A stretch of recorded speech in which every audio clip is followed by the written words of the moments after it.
So, you wanted to know the beginnings? Mm-hmm. Well, I guess maybe the beginnings for me, the beginnings of political consciousness and involvement and engagement, beginnings really start in Paris with those students.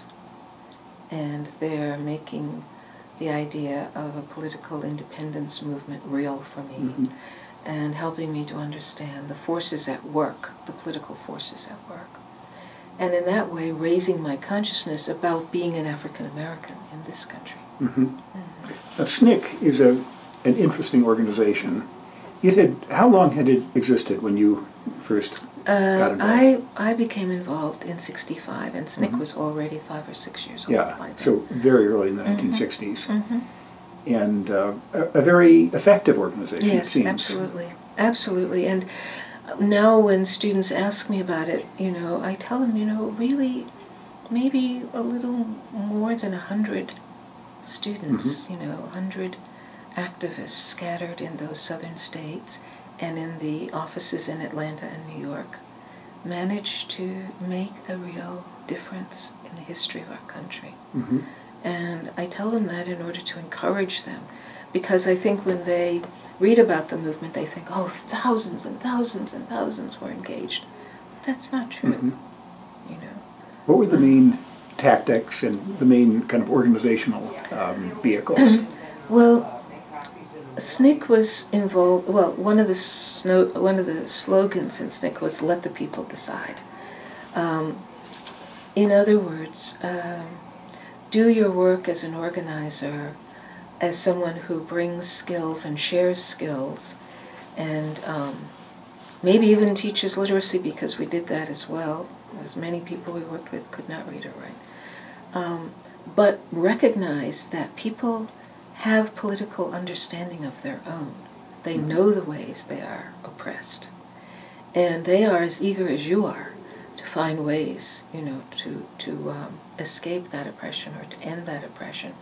So, and especially in our case, since we were all youngsters in our 20s, and the people we were working with were men and women of our mothers and grandmothers' generation, right? So there was all this wisdom that was available to us, and thank goodness we had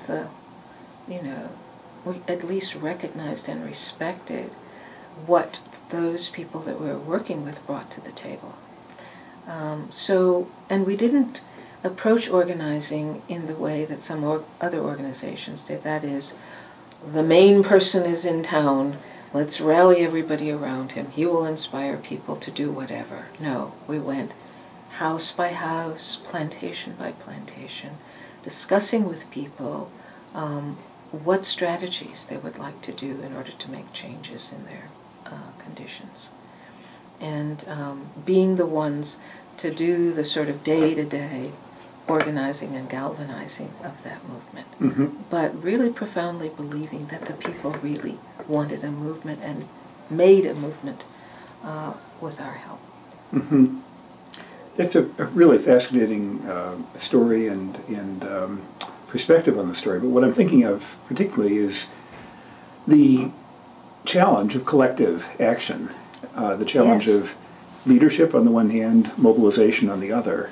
Absolutely. And what you're describing is, to me, it's just a really interesting combination of leadership and popular mobilization.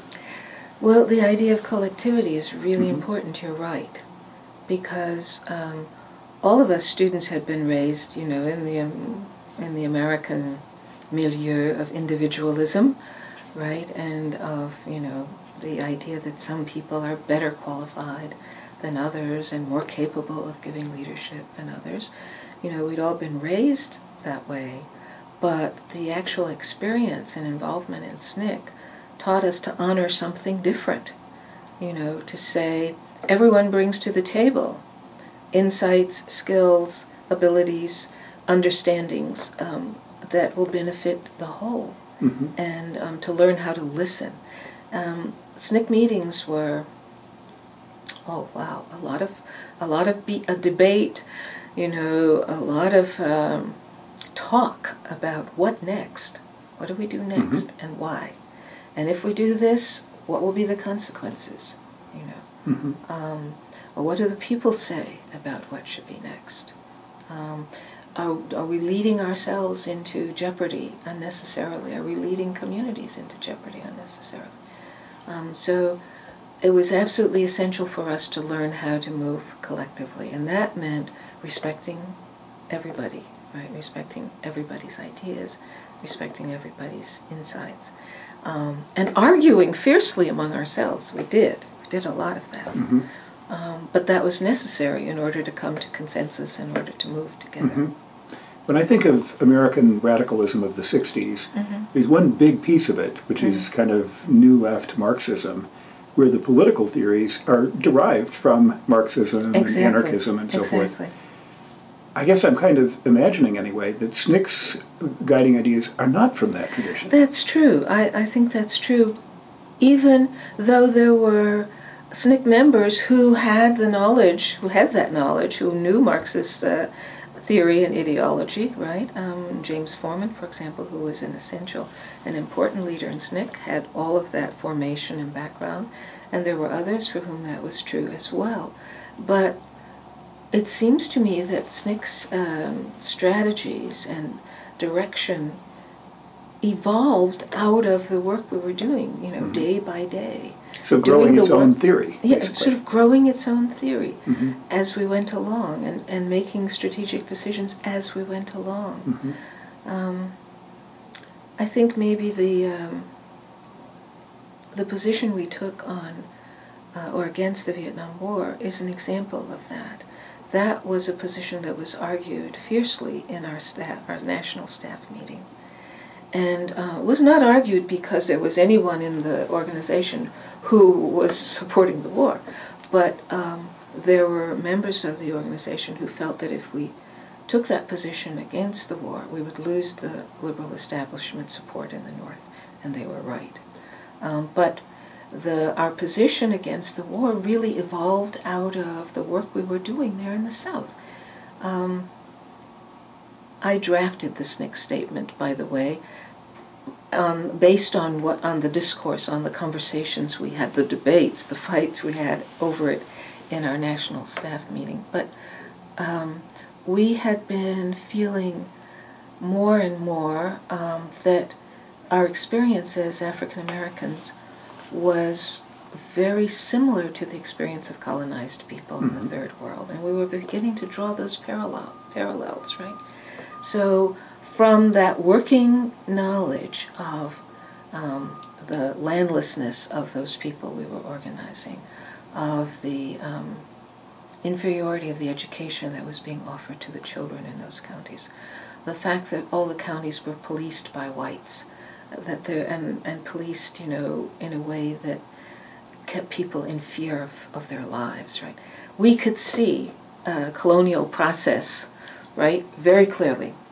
So when we wrote the statement, we called attention to the fact that, you know, what is happening abroad with the war is very similar to what we see happening here in the United States for us black people. So that statement didn't come out of some sort of Marxist, you know, overview of things. It came out of what was happening to us right there, the fact that one of the SNCC participants, Sammy Young, had just been killed in a really ugly incident in Tuskegee. And these things were happening around us every day.